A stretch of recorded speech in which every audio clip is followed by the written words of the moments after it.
le Montmorency, dans la baie Camille Roy. Le Montmorency sort du flanc des Laurentides, gigantesque bois dont les anneaux humides se tordraient dans les creux ensoleillés d'un val. Le lourd torrent, gonflé par le dégel vernal, serpente sous le bois qui tiédit et bourgeonne, avec un bruit aussi fauve que monotone. Il gronde, il hurle, il râle, il sanglote, il gémit, d'écume éclaboussant la rive qui frémit. Par instants, comme pris d'une effroyable joie, il hennit, il se cabre, il bondit, il tournoie. Aucun effort humain ne saurait l'arrêter. Il ébranle le roc qui veut lui résister, le couvrant d'une bave à la fois blanche et noire.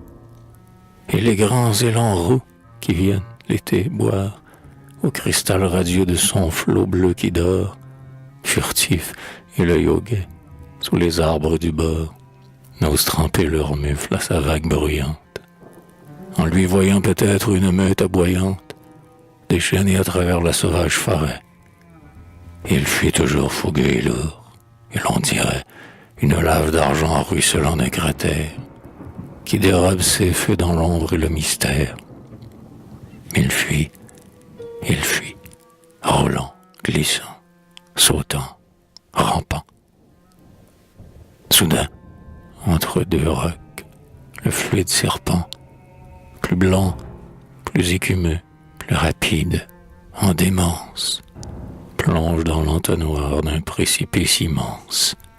Et, Lucifer vaincu par l'archange Michel, le torrent se débat et lance vers le ciel des cris qui font frémir les mornes étendues. Et dans les sangs clameurs des ondes éperdues, éclatent des sanglots et des rires d'enfer. Les longs mugissements effrénés de la mer, battant l'écueil qui tremble ou le vaisseau qui penche, les fracas de la foudre et ceux de l'avalanche, les plaintes des blessés entassés sur les morts. Quelquefois cette horreur se change en désaccord, et l'on entend monter de l'écume qui croule, des strates de clairons, des cantates de foule, des chants de rossignols, de bouvreuils, de pinsons.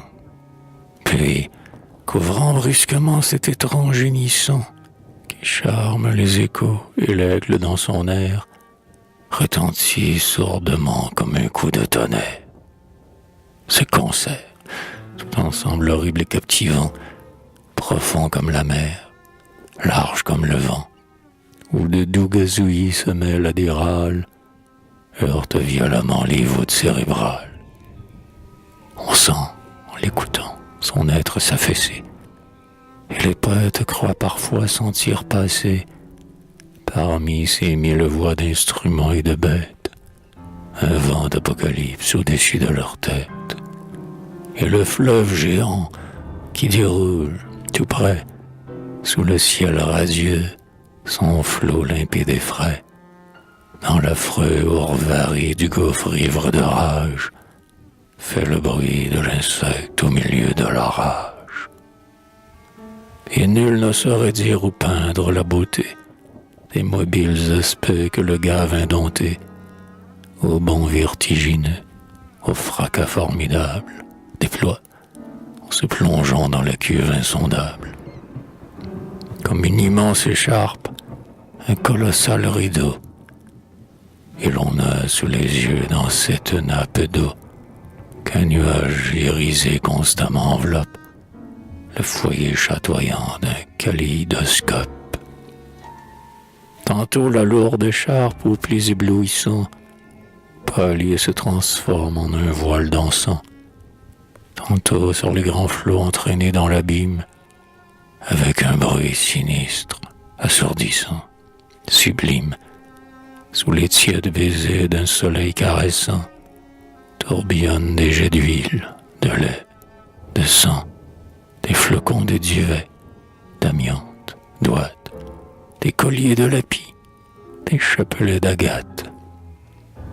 Tantôt des diamants, des nacres, des micas, des étoiles de perles et des fleurs de frimas se fondent dans leur chute et forment un mélange de joyaux et de tons aussi luisants qu'étranges. Et tout cela bouillonne, ondule, vole, pleut, émerveille, étourdit, aveugle, attire, émeut. Tout cela, force, éclat, bruit, pesanteur, vitesse, fait comprendre aux passants toute sa petitesse. Et toujours le torrent dans l'abîme sans fond se débat, hurle, râle. À chaque instant le tronc d'un pain ou d'un bouleau détaché de la rive, après avoir flotté longtemps la dérive, choix et s'ensevelit sous les flots tournoyants de l'insondable gouffre au remous aboyant, puis soudain reparaît au travers de l'écume. Et l'œil trompé croit voir surgir de l'eau qui fume et roule dans ses plis des volutes de feu, quelque noyé tendant ses bras vers le ciel bleu. Ouais, toujours le torrent précipité fait rage sous le vaste arc-en-ciel dominant le nuage que nul soleil jamais ne pourra dissiper.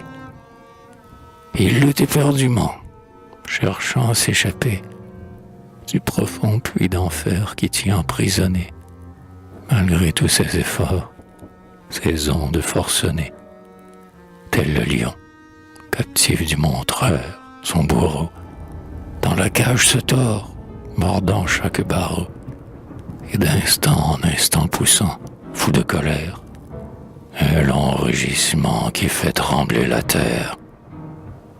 Enfin le torturé se dégage, épuisé, des étreintes du gouffre, et son flot apaisé s'aplanit, et, sorti vaincu de cette épreuve, l'altier Montmorency dans le sein du grand fleuve, dont le rayonnement printanier éblouit, silencieusement entre et s'évanouit, sous un linceul d'azur que les brises caressent. Tels ces hommes bruyants et vains qui disparaissent, sans laisser sur la mer mondiale un seul pli, dans l'incommensurable océan de l'oubli.